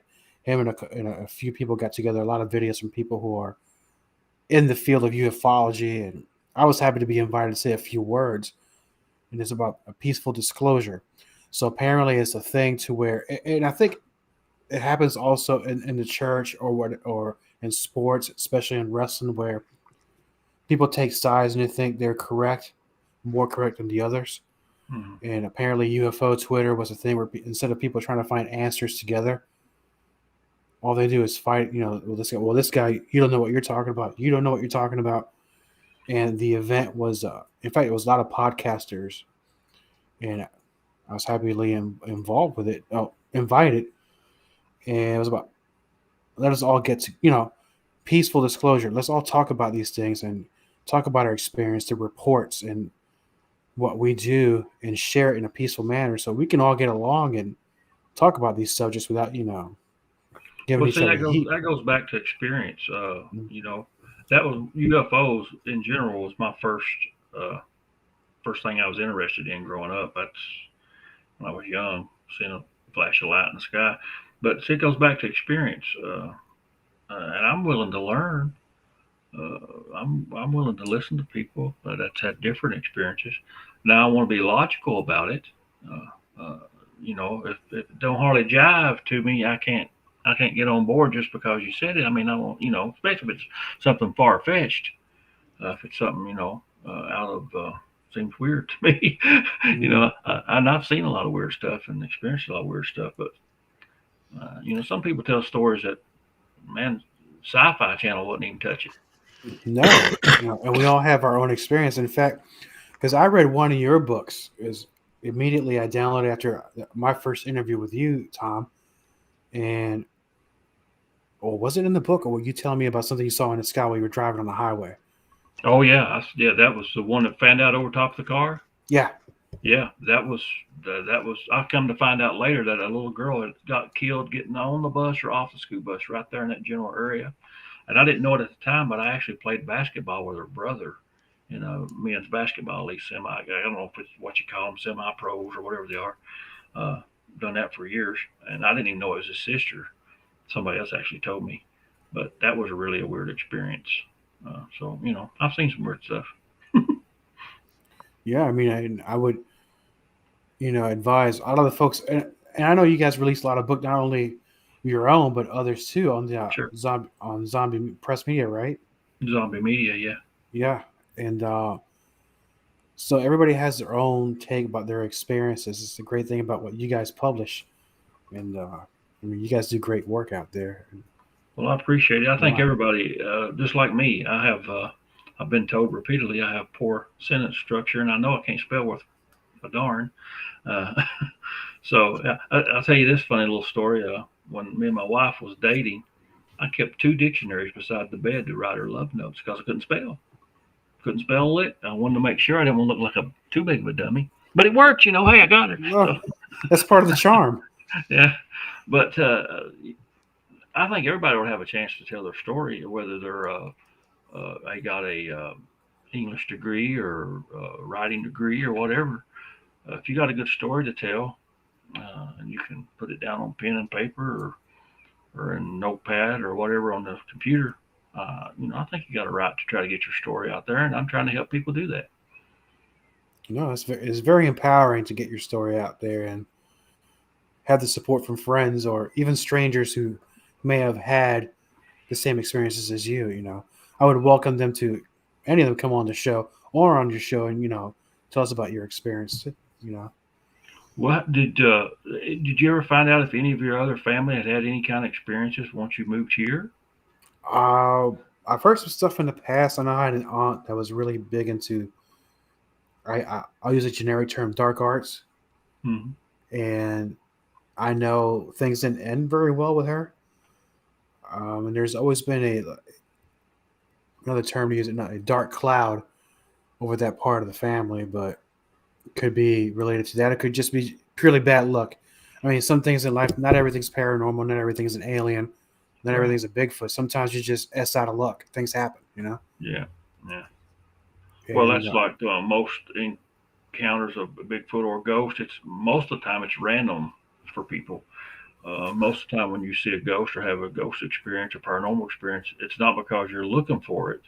I mean, that's what ghost hunters do, but the common Joe, that's just a random experience for them. And sometimes that jump starts them into getting into the, doing research and investigating, but it can be devastating. I know a lot of people who have seen Bigfoot or had even like yourself had paranormal experience. It affects them. It stays with them for their whole life. It affects them on a deep level. No, it has, and I got no reason to make up any stories or go in public and say things. First, I'm not making any money off of anything that I do. I enjoy what I do, and I share my stories with anybody who's willing to listen, with respect. So, I understand what you're saying, but here's something about some advice to these ghost hunters I'll give you. I've never been on one. I might never be on one. Don't run when you see one. I'm there because you want to see it. Don't run. Yeah, the guy I ghost hunted the most with was Tony Pelosi, and me and him had seen a lot of stuff and done a lot of stuff. Mm-hmm. So it took a whole lot to shake us, and we still wouldn't run. I know one of the most unusual things we had was when we caught a big flash of light in the Benham Theater. We were up in the balcony, a big brilliant flash of light. We caught it on camera, and I go downstairs to find out, make sure there's nobody in there. And man, it was a creepy feeling going down there by myself. And just me and Tony was in there, and one guy who was the kind of the caretaker of the place. And the guy who was the caretaker, this goes back to what you was talking about earlier, the religious aspect of it. He was a church-going guy, so he didn't want to be on camera or anything like that, but he had an interest in it. He had an interest in the paranormal. He didn't want to be on camera or or anything like that, but he had a real good, and the reason he didn't is because the church would give him a hard time over it. But I can tell you this, we was at another location which he was a caretaker of, and we was using a spirit box, and we asked who else is here with us, and it said the guy's name. Just as plain as day, it said the guy's name. Of course, we couldn't use that on camera because he didn't want his name and stuff used on camera or even to be shown on camera because of the religious aspect of it. Wow. And when I meant don't run when you're hunting for something, I meant that mostly for the TV guys. Oh, yeah. Because you'll know that when they go somewhere, they hear something, they find something, they immediately start running, the camera shake. I'm like, dude, you had me on the hook for like about 5 to 10 minutes. You're not going to show me this thing and you're just going to run? I think you owe me some money, even though the show's free, Well, me and Tony, I always told him, I said, man, if you see me running, you don't even worry about it. Just keep on going, man. Don't. If you see me running, it's something bad, dude. Brother, if you're running, I know we got to run too. Yeah, I'm 6'4", 300 pounds, man. If you see me running, you just don't even look. Just keep going, man. We're going to have a good stride, man. I'm 5'9". I got to do twice the work to run fast as you. Speaking of which, we've got roughly 30 minutes to go. When I found out you was going to be on the show, I tried to do a little bit of research about you, and I found one disturbing picture. You're not going to show it, are you? Yeah. Are you forgetting who you're dealing with? Of course, he's going to show it. Am I fully clothed? First of all, that means you can do it. You can get revenge on him too. So I want you to see if you can explain this picture to me. Okay. Can you tell me what's going on here? You sure it's me? Oh, I'm pretty sure.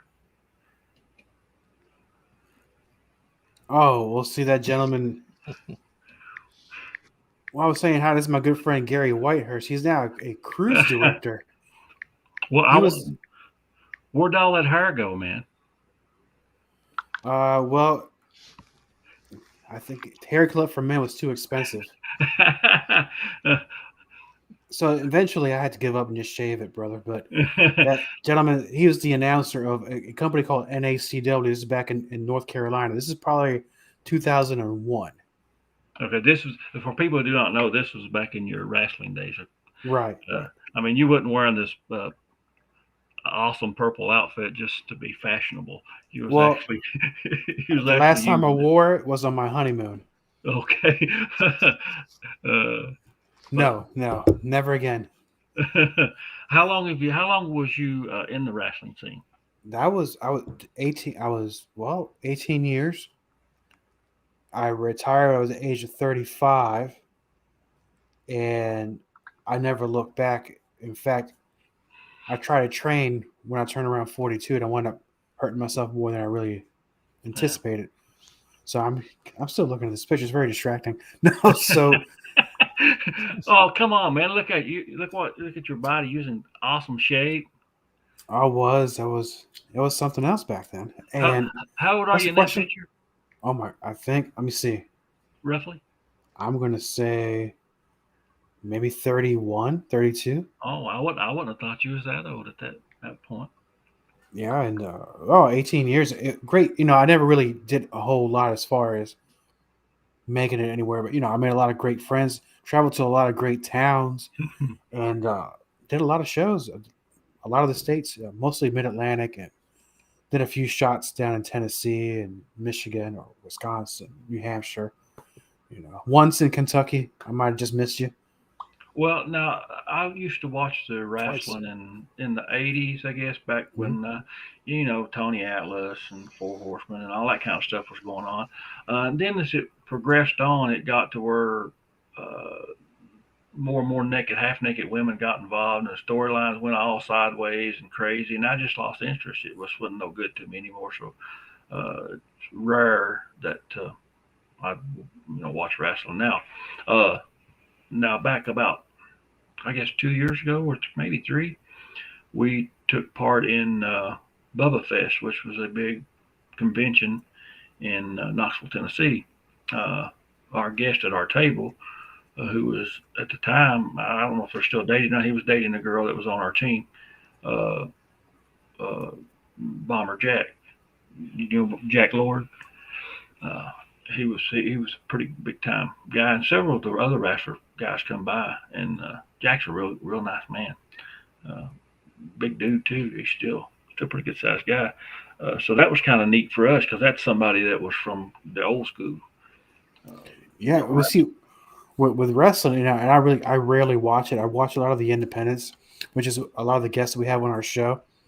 Is I'll go on their social and I'll look at their matches, up and comers. The thing what happened was, see, back in the day when wrestling was on TV, it was a wrestling company that had a TV show. It was still sold as a sporting event, and of course, it had some entertainment aspects of it. Once it morphed into something more of a just a TV show that happens to have wrestling, that's usually kind of when I checked out because it was yeah, no longer. And I'm not saying the folks there don't have talent. That is not what I mean. I'm saying it's less wrestling focus and more story driven. dinner theater focus.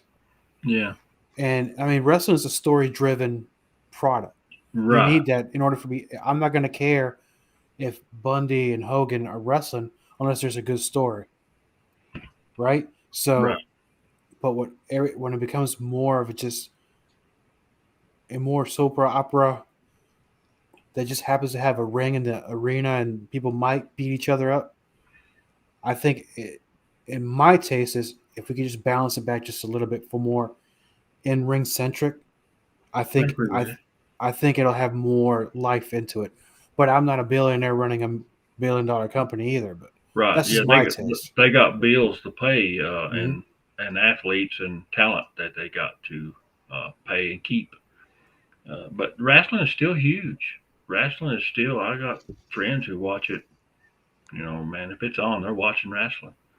But I'm like you. A lot of the independent stuff is. Uh, it's just like with music back in the '80s. You could go buy an album that was real polished, and I wouldn't care nothing about it. But now you give me something that's raw, sound like the guys got in the garage and just plugged up and started playing. Hmm. That was more what I like. So same with wrestling. If it was a little bit more raw, uh, I kind of liked it better than if it was scripted a whole lot. Uh, I used to watch it a lot, man. In the '80s, I used to. Well, Tony Atlas was one of my faves. I mean, I loved that guy. He was such a big dude. So muscular and stuff. And of course, Ric Flair's been around. I think he wrestled Father Time at some point. I think so. And funny, I got a Tony story for you. Tony Atlas story. So we not a bad thing. This is child friendly. It's actually a real quick throwaway story. He used to, at that time, in the same time where that picture that you showed me, Mm-hmm. that is in North Carolina. A company was called NACW, run by a promoter called Ben Throckmorton. Good promoter. I wish he was still around today. He had a lot of great product even after I left. It's better when I was there, but that's a different story. And he brought in Tony Atlas. He had I think he had Greg Valentine before, Bull Buchanan. He had Honky Tonk Man a couple times. So he brought a lot of the legends of the past, right? So he had Tony one day. And Tony at that point, I don't know if it was just a rib for the boys or the fans. He used to travel with a life-size cutout of China, right? So every time he came out of the vehicle with somebody, he'd bring this cutout with her. So you know the ones that you see in the because you had a video store once. You see when they send you promotional stuff, it's a big cutout of a Darth Vader or something, or the fat heads, right? Mm-hmm. Well, life-size cutout of China, and every time we go into the hotels to check in, he goes, "I like to get a room for two, please." He had this China thing with her every time. Wow. I mean, that's all I got with Tony. But great guy. I worked out with him once in the gym, and what he was doing is just dwarfed what a man at his age still pushing that much weight. You know, that's why he's a legend. Now, a couple years ago, we had a local event, and Ricky Morton was at the event. Man, you talk about an awesome guy. He was a straight up guy. Man, me and him kind of hit it off because I was one of the celebrities, local celebrity guys.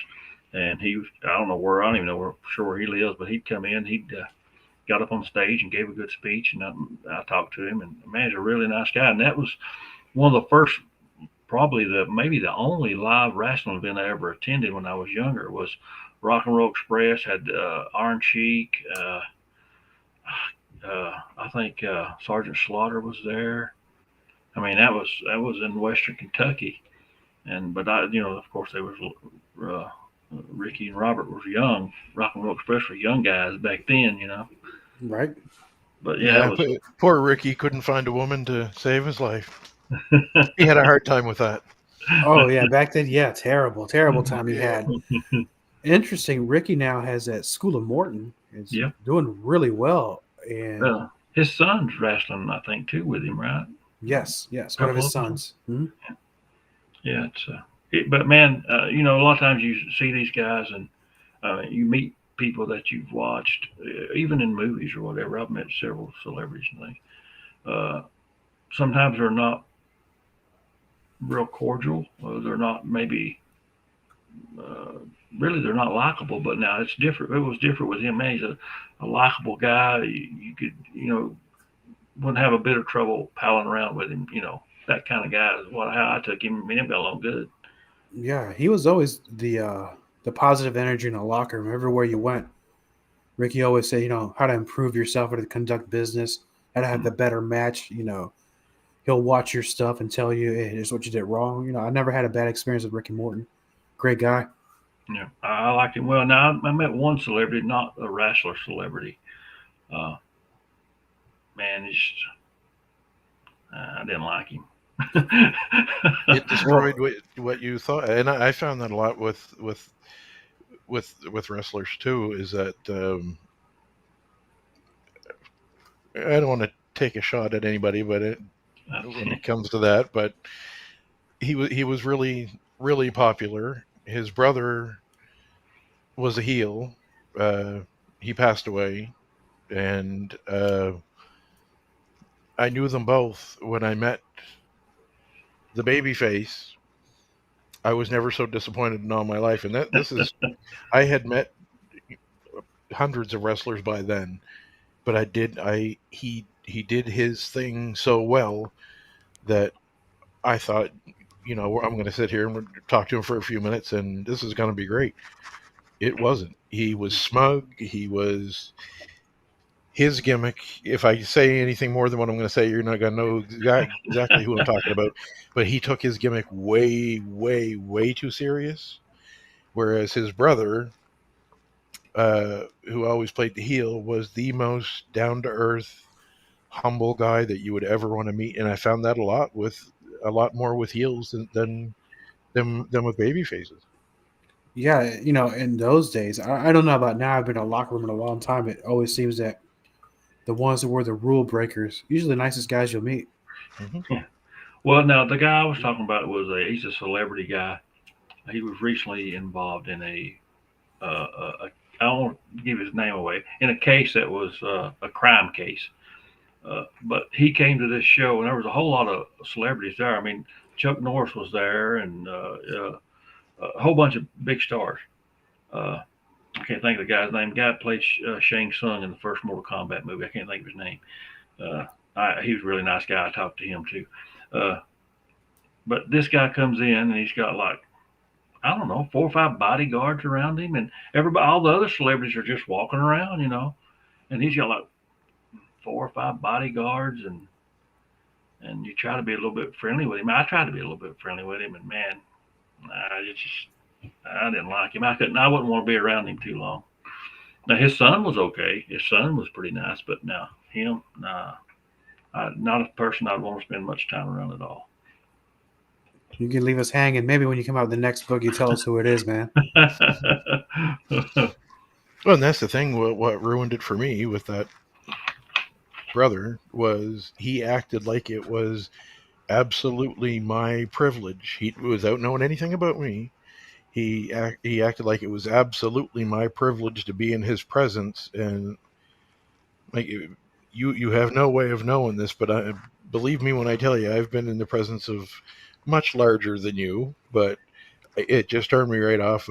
I didn't care for him at all after that, because I mean, yes, you got to play your role, and I mean back then kayfabe was very much still alive, Mm-hmm.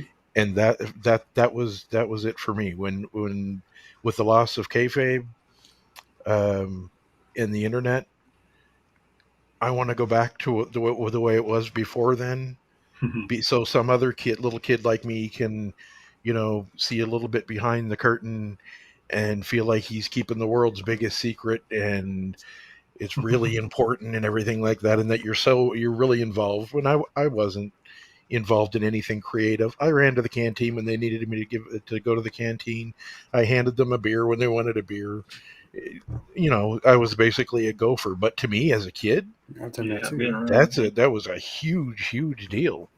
So when somebody acted like that, yeah, not my kind of person. I do not want to be friends with this guy. Well, since we're talking about wrestling a little bit, who's your all's favorite wrestler? I mean, my favorite wrestler is probably I really like Tony Atlas, and I really like Ric Flair.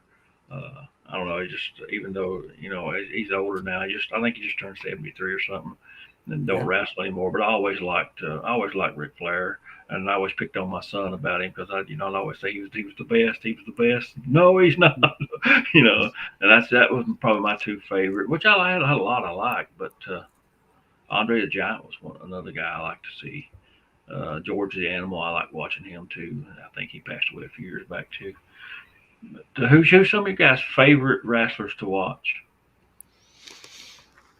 That would. I'm going to let you go first and answer this, but I mean, are we talking in-ring work or personality? No, in ring, just to watch them. Just to watch them move. Yeah, watch them. Okay, you go ahead with that, bud, because I want to see who you say. All right, so yeah, because I'm glad you split the hairs there. In-ring work aside, and charisma, but it goes hand in hand. I can think of 2.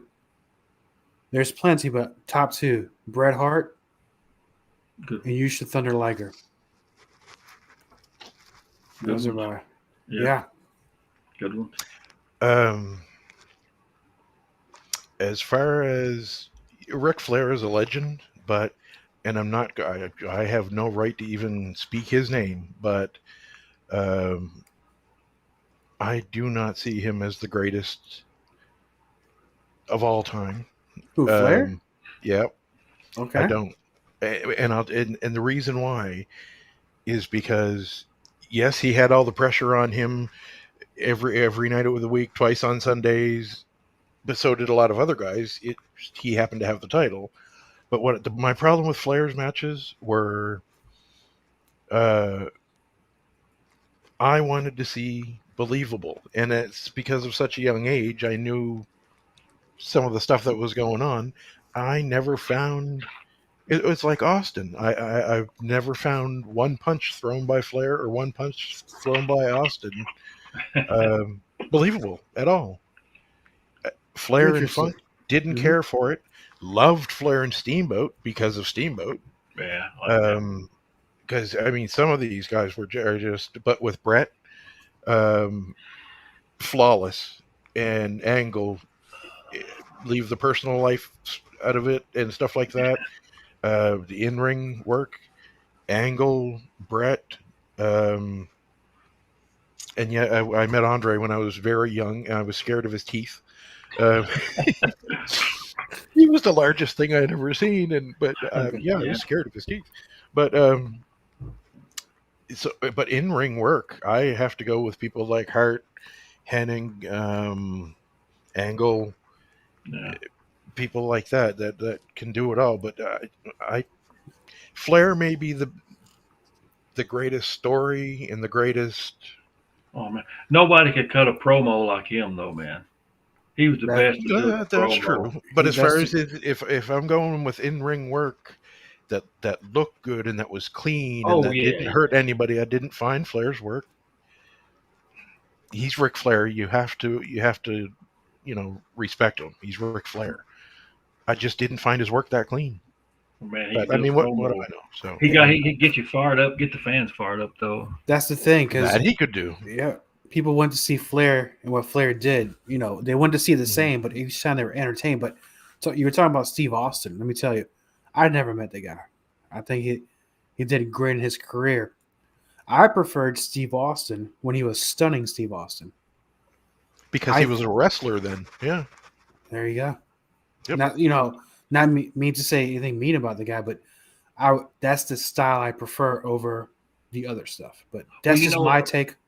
A lot of those guys made the jump, though, to films just like Steve Austin did, to action movies and stuff. So, you got to give him a little credit there. That's being on the film side of things. I know that's kind of hard. And of course, they get better as time goes on. I think his best film was The Condemned. This is my opinion. Yeah, it was good. Yeah. Yeah. But I never found that Austin's, like when Austin would throw a punch, Austin's punches were horrible. But I agree, when he was stunning Steve with Flying Brian, and he was Hollywood Blondes, by himself.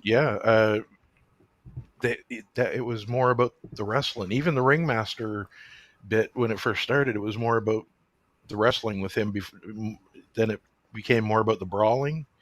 But he didn't brawl well. I didn't find, he threw these kind of punches with I don't know how to explain it. Just the way you kind of picture a girl punching. They didn't look. See, now you're gonna start getting those negative comments on the Twitter feed or whatever, the instant messengers, because now it's on. Well, that's fine. I love Steve Austin, and I'm glad that he had all the success he had. But what I mean is, at least I want them to try and fool me. If you're going to throw the punch and stomp your foot, make the punch look like that. It would be that loud. And I just that's the one problem I had with Austin. Hey guys, we're kind of winding down, and this is a part of the show where we give away something. Do tell. So what we're going to do, everybody that is in the chat, regardless of where they're watching at, let me see if I can find what I'm looking for. Tonight we are going to give away an audiobook called The Road to Leadville, which is almost a 4-hour audiobook if you listen to it. We're going to give that away free tonight, and it's open to anybody, and no matter where you live at. Previous contests have just been mostly for the United States. So how we normally do this, we have them guess a number between 1 and 50. And ever who guesses the number, and the number is actually wrote down beforehand this time. Whoever who guesses the number wins the audio book. It's a fascinating book. I actually read it before, since we published it, through our company. It's a great book. But the audio book, the guy who did it, Duke Butler, who did the narration, does all the voices, and they're great. It really pulls you right into the story. So everybody that's in the chat, if you want to start guessing, you can make multiple guesses. The first person to guess the number correctly that's written on this piece of paper, you win the audio book. So guess away.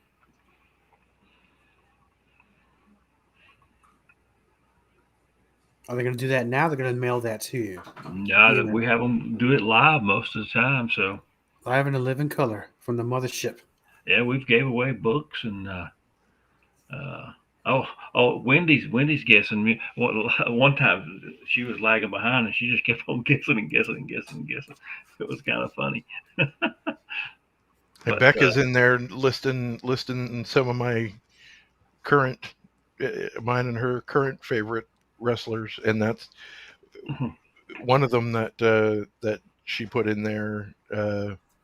Takes a lot of flack, and I don't get it. I like the guy. I like his in-ring work. They could do something with the gimmick, but Hangman Adam Page, what do you think about him, bud?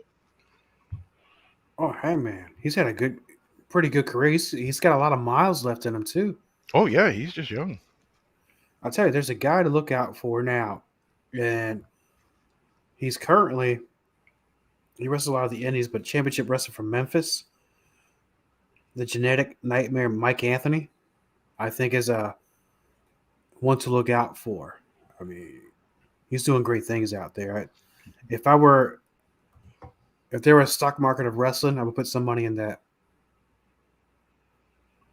I haven't seen his in-ring work. I've seen pictures, but I haven't seen his in-ring work. But if he can move, looking as good as what he does, then yeah, he's probably got a bright future.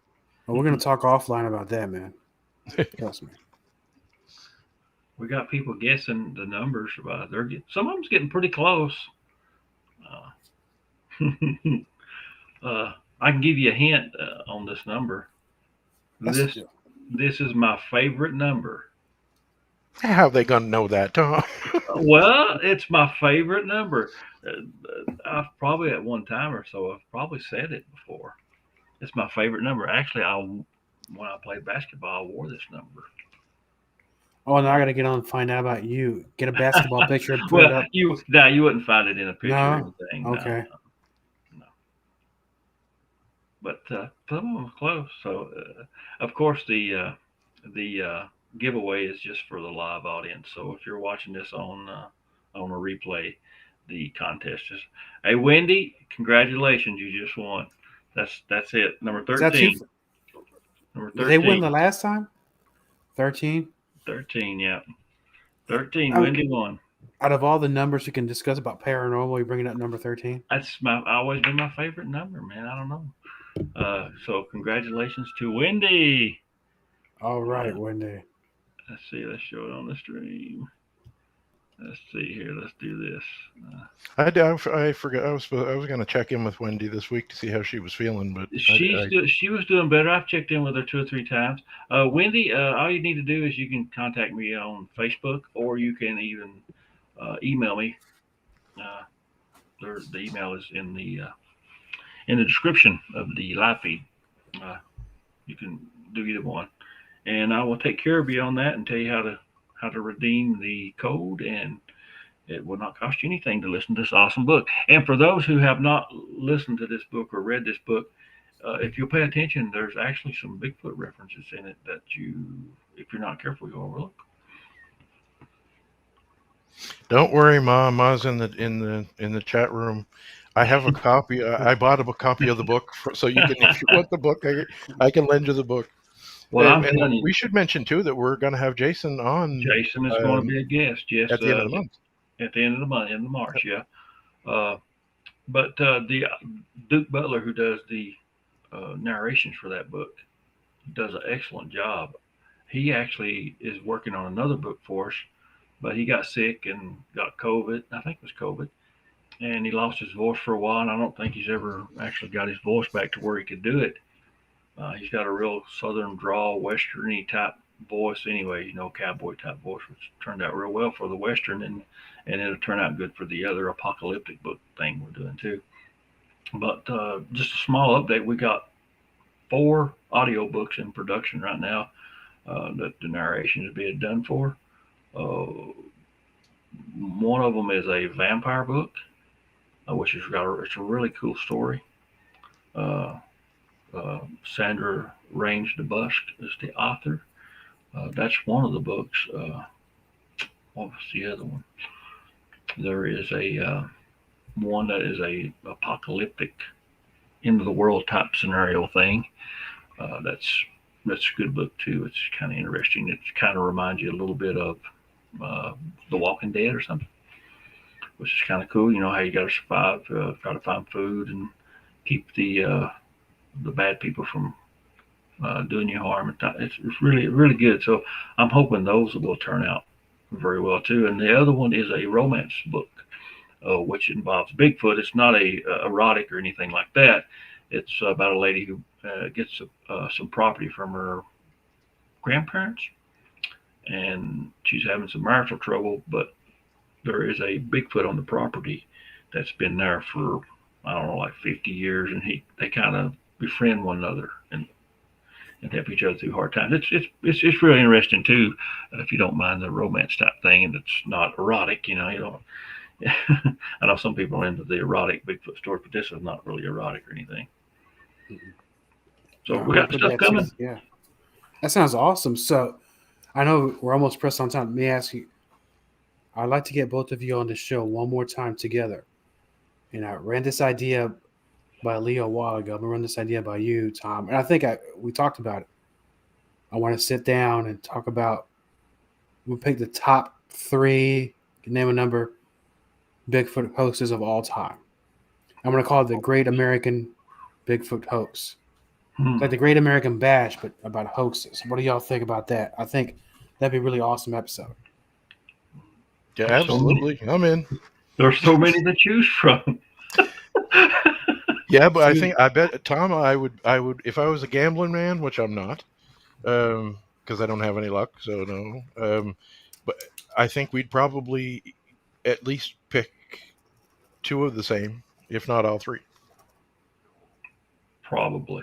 Well, I'm already writing the title of the show. Call it Great American Hoax. Be there, all right? We'll talk about this. I know you're busy, but we'll make this happen. Yeah. If I got time, I don't care. I got a thing. I'll go to your house. I got a thing coming up in May. I'll be unavailable for about a week. Let's see. It's a Bigfoot thing that I got planned already. Awesome. Nothing will happen, so I'll be in the mountains for about 4 or 5 days. Well, yeah, but this is coming up in May? Yeah. Well, yeah, but the problem with that is I can't look after things while you're gone if you're in the mountain in May, because in May I'll be on the mountain too. Well, I'll check in and out occasionally. I'm sure we'll keep things running. There's a couple of night investigation things planned, but a lot of day stuff too, which I prefer going out in the daytime. I don't mind the nighttime, but I prefer the daytime. You can see more. It's easier to find tracks and things like that. If you're out at nighttime, you're basically whatever your light is, that's your field of view, and you're kind of limited. Awesome. Well, stay safe out there, whatever it is you're going to be doing. I try, brother. And I appreciate you coming on the show tonight, and I hope you enjoyed yourself. I enjoyed hearing your story. Like I said, I didn't know. I know you'd had some paranormal experience, but I didn't know the details. So thank you for letting me. Glad to get to hear that.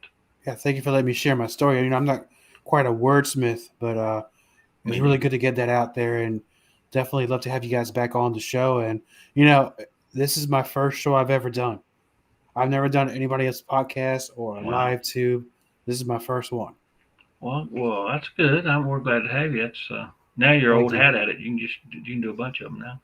Well, right, now you got to come back again, because you did it, and you did a great job.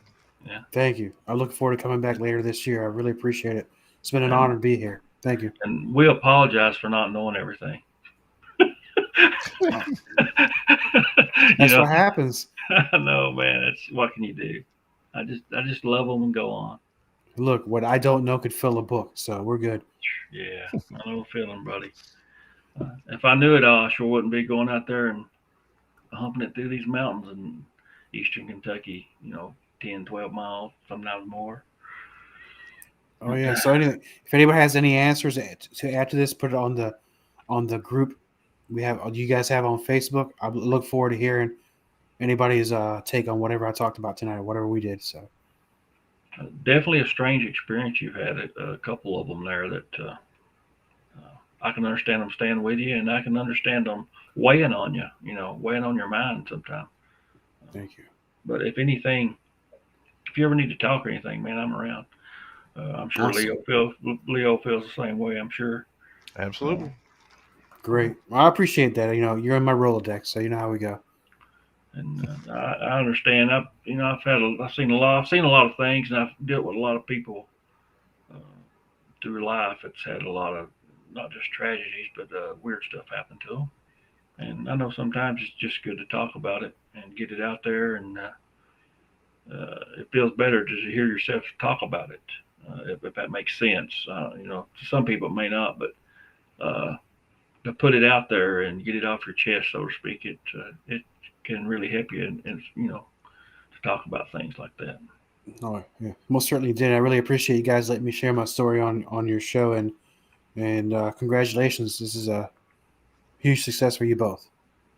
I appreciate you coming on, and hopefully we get on your show, or you can get on ours, and I guess we'll just go ahead and close out. And congratulations to Wendy Wong for winning the audio book, and appreciate everybody showing up and tuning in and interacting with us on the chat. Sorry if we disappointed you on our knowledge, and maybe didn't have the answers you were looking for, but maybe next time we can fulfill that need for you. So you all be good, and we will see you next time. Okay. Say goodbye, Leo. Goodbye, Leo. There you go.